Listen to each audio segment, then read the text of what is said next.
En este capítulo encontramos cómo el pueblo derrota a los reyes del sur.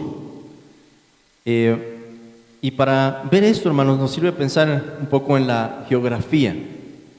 Israel había cruzado el río Jordán. Si lo pusiéramos en un mapa de 2 dimensiones, están entrando por aquí. Están los reyes del sur y están los reyes del norte. Gabaón estaba más o menos a la mitad del territorio, entre los reyes del sur y los del norte. Israel hace alianza con ellos e inmediatamente se convierten en una amenaza, porque estaban justo a la mitad del territorio. En el capítulo 10 encontramos a los reyes del sur, y en el capítulo 11 vamos a encontrar cómo Israel derrota a los reyes del norte. Dios había dispuesto, hermanos, según vemos aquí, todas las cosas para entregar a su pueblo la tierra, incluso la posición estratégica en la que estaban, la forma en la que habían entrado a la tierra prometida. Y de este capítulo aprendemos varias lecciones, de las que me gustaría resumir en 3 ideas principales. En primer lugar, vemos la soberanía de Dios en el pasaje. ¿De qué manera? Piensen en esto, hermanos. Israel había hecho bien o mal al hacer alianza con los gabaonitas. Lo vimos en un capítulo anterior. Habían hecho mal. No consultaron al Señor, no sabían que los gabaonitas eran habitantes de esa tierra y terminaron haciendo alianza con ellos. Pero vean este detalle en el pasaje. Vean, por favor, el versículo 1 y el versículo 2. Cuando Adonisedec, rey de Jerusalén, oyó que Josué había tomado a Ai y que le había asolado, como había hecho a Jericó y a su rey, así hizo a Ai y a su rey, y que los moradores de Gabaón habían hecho paz con los israelitas y que estaban entre ellos, tuvo gran temor, porque Gabaón era una gran ciudad, como una de las ciudades reales y mayor que hay, y todos sus hombres eran fuertes. Y pensando en eso, que Gabaón había hecho alianza con Israel, ¿qué idea se le ocurre a este rey? No voy a poder solo en la batalla. Tengo que llamar a los reyes que están del lado de mi territorio, hacer alianza con ellos y batallar juntos contra Israel. ¿Cómo vemos la soberanía de Dios en eso? Hermanos, aún la consecuencia que había venido por el pecado de Israel resulta al final, por la bendición de Dios, en algo a su favor. Y Dios utiliza aún ese evento, aún esa mala decisión de parte de Israel, para mover después el corazón de estos reyes y que Israel pueda vencerlos en un solo momento, a todos juntos. El método de Dios, en otras palabras, es incomprensible. No podemos comprender sus juicios, no podemos comprender sus caminos, sino hasta que después de que algo ocurre, vemos la mano de Dios, y aunque no entendamos los detalles, podemos decir: esto lo hizo el Señor, como lo hace José al final del libro de Génesis, diciéndole a sus hermanos: ustedes no fueron los que me enviaron acá, fue Dios el que me envió. Y eso, hermanos, fue una constante en la vida del pueblo de Israel. Aún las malas decisiones, cuando el pueblo se arrepentía, clamaba al Señor, cuando obedecían su palabra, tenemos este tipo de bendiciones como la de este capítulo. Dios usó aún eso a su favor. Dios es sabio para sacar bienes de un mal. Nosotros no podemos hacer eso, pero Dios sí lo puede hacer, sin que Él sea, por supuesto, el autor del pecado. Pero en segundo lugar, después de ver la soberanía de Dios, pensemos en la oración de Josué, la oración que hizo Josué. Y eso se encuentra en el versículo 12, en donde se nos dice: entonces Josué habló a Jehová el día en que Jehová entregó al amorreo delante de los hijos de Israel, y dijo en presencia de los israelitas: Sol, detente en Gabaón, y tú, luna, en el valle de Ajalón. Y el sol se detuvo y la luna se paró, hasta que la gente se hubo vengado de sus enemigos. Y nos dice el versículo 14: y no hubo día como aquel, ni antes ni después de él, habiendo atendido Jehová a la voz de un hombre, porque Jehová peleaba por Israel. Si ustedes notan en sus Biblias, creo que es la constante de todas las Biblias, quizás aquí, en el versículo 12, después de los dos puntos, cuando se cita la oración de Josué, se encuentra con una sangría diferente, está separado ese párrafo. ¿Por qué es eso, hermanos? Porque eso está escrito en verso, no es prosa, es un lenguaje poético. ¿Y cuál es la intención allí? Estamos leyendo una narrativa, estamos leyendo lo que pasó y de repente hay algo que resalta, hay algo que está escrito en verso. Eso nos ayuda a pausar nuestra atención, porque es la forma del escritor para decirnos: ve lo que pasó, pon atención a lo que está pasando en este momento. ¿Y qué fue lo que pasó? ¿Qué clase de oración, hermanos, fue la de Josué y de respuesta fue esa? Josué tenía la fe suficiente como para creer que podía clamar a Dios, el Dios que había hecho pacto con Israel, y que Dios aún intervendría sobre lo que conocemos como las leyes naturales o las constantes en este mundo o el movimiento de los cielos y la tierra. Josué ya había visto algo de eso cuando el pueblo cruzó el Mar Rojo, y con esa confianza ahora clama, creyendo que con la oración se pueden conmover los cielos y la tierra. Y la evaluación que nos da el pasaje de eso es que no hubo día como aquel, ni antes ni después de él, habiendo atendido Jehová a la voz de un hombre. Qué sorprendente, hermanos. Y aún más para los reyes paganos, porque los reyes paganos creerían que eran sus dioses los que estaban gobernando las fuerzas como la tierra o como los astros. ¿Y qué está demostrando en esa conquista el Señor? Que Él es el único Dios verdadero. Pero además nos demuestra que en su condescendencia Él responde de esa manera a la voz de un hombre de barro, hecho del polvo de la tierra. Hermanos, ¿será esa la clase de fe que demostramos? ¿No nos enseña nuestro Señor Jesucristo al hablar acerca de la fe que si creemos en nuestro corazón al momento de hacer una petición que eso va a ser hecho, no será hecho? ¿No dijo el Señor Jesucristo que si decimos con fe a un monte, quítate y échate en el mar, eso va a ocurrir? ¿Cuál es la clase de fe que demostramos? La clase de fe que demuestran estos hombres débiles en la Biblia, pero que confiaban en un gran Dios. Esperamos, hermanos, de la misma manera, grandes respuestas a nuestra oración, porque debe ser así. Y si no lo es, arrepiéntete, hermano, hermana, y que esta sea la clase de fe. Tú dices, bueno, pero es que yo batallo mucho, hermano. ¿Cómo voy a poder pedir con esa clase de fe?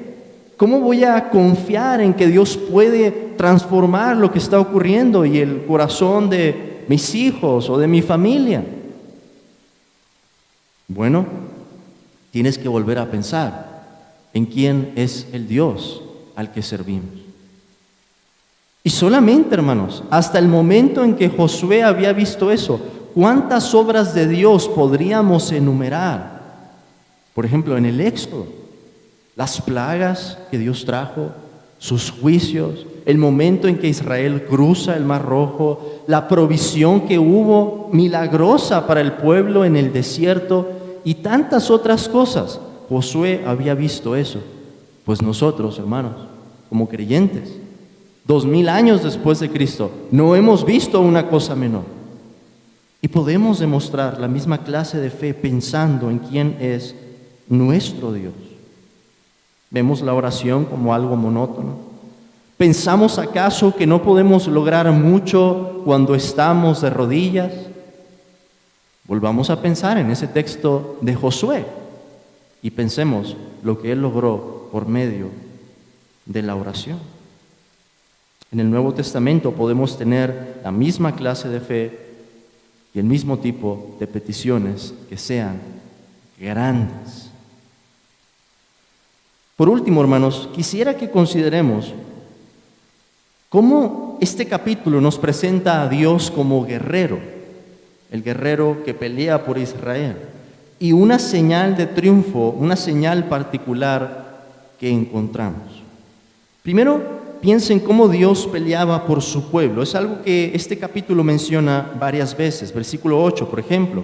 No tengas temor de ellos, le dijo el Señor a Josué, porque yo los he entregado en tu mano, y ninguno de ellos prevalecerá delante de ti. Versículo 10. Y Jehová, ¿quién es el sujeto ahí de los verbos que encontramos después? El Señor.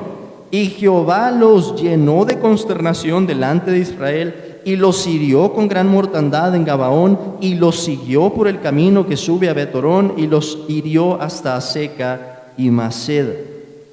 Y encontramos también en el versículo 11 que Dios trajo piedras de granizo, como las plagas que él había traído contra Egipto. Y sucesivamente encontramos varias veces esta referencia también en el versículo 14, Jehová peleaba por Israel. Versículo 19, Jehová vuestro Dios los ha entregado en vuestra mano. Versículo 25, no temáis ni os atemoricéis, sed fuertes y valientes, porque así hará Jehová a todos vuestros enemigos contra los cuales peleáis. Y la manera en que termina también esta porción del capítulo 10, en el versículo 42 nos dice, porque Jehová, el Dios de Israel, peleaba por Israel. Dios, hermanos, en el Antiguo Testamento es presentado como el guerrero divino. Jehová es varón de guerra, dijo Moisés en su cántico. Jehová es su nombre. El guerrero que sale a favor de su pueblo, el guerrero que sale a vencer a sus enemigos, que demuestra su señorío, como cantábamos en el Salmo 2. Ese es un tema frecuente en el Antiguo Testamento. Pero es un tema que también aparece en el Nuevo. Pregunto. Sí, Cristo, hermanos, en Apocalipsis, es presentado como ese guerrero divino que viene a traer juicio sobre la tierra y a traer alivio, consuelo, un reposo eterno para sus santos. Y la forma en que podemos hilar eso también a través de las Escrituras es con ese acto simbólico en el que Josué y algunos varones en Israel ponen sus pies sobre el cuello de sus enemigos. Eso es lo que encontramos en el versículo 24. Cuando los hubieron llevado a Josué, aquellos reyes que habían encerrado, llamó Josué a todos los varones de Israel y dijo a los principales de la gente de guerra que habían venido con él: acercaos y poned vuestros pies sobre los cuellos de estos reyes.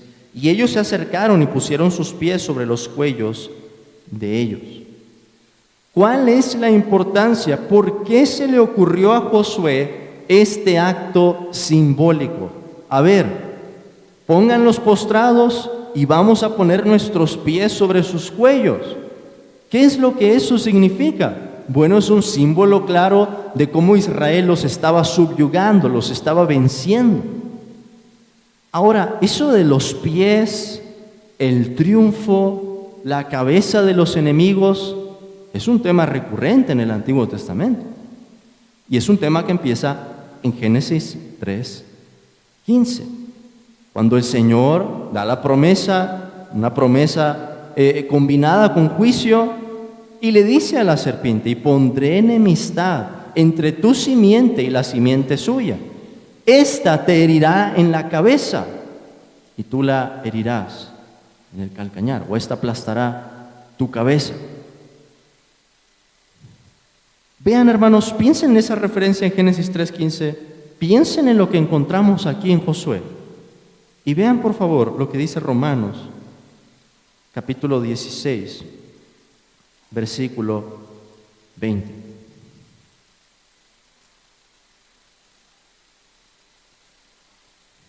Romanos 16, 20. Me tomaría una hora, hermanos, al menos poder desarrollar lo que me gustaría decir aquí, pero espero que vean algunas de las relaciones que hay aquí. Romanos 16, 20, que nos dice: y el Dios de paz aplastará en breve a Satanás bajo vuestros pies. A ver, ¿de dónde se le ocurre al apóstol Pablo en el Nuevo Testamento que Satanás va a estar bajo nuestros pies como creyentes? ¿Vemos algo de eso en Génesis 3:15 en la promesa? ¿Vemos un símbolo de eso en la forma en la que Israel estaba tomando la tierra, con cómo ponen los pies sobre sus enemigos? Escuchamos que eso es lo que está haciendo el Padre por medio del Señor Jesucristo. Siéntate a mi diestra, Salmo 110, hasta que ponga a tus enemigos por estrado de tus pies. Y se le dice a la iglesia: y el Dios de paz aplastará en breve a Satanás bajo vuestros pies. ¿Cuál es la relación entonces? Cristo, hermanos, es el cumplimiento de Génesis 3:15, el que ha venido a traer el triunfo a nuestro favor. Y al tomarnos como su pueblo, nosotros disfrutamos de esa victoria. Y así como Josué le dijo a los del ejército: pongan sus pies sobre estos enemigos, así el Señor, hermanos, declarando su triunfo sobre Satanás, nos deja participar de la misma victoria. En otras palabras, ese tema del guerrero divino no está solo en el Antiguo Testamento, es una parte crucial del Nuevo Testamento, porque nosotros decimos, hermanos, que lo que Jesucristo hizo en la cruz, hay muchos ángulos para ver la cruz, pero uno de esos ángulos es que Cristo estaba triunfando sobre el que tenía el imperio de la muerte.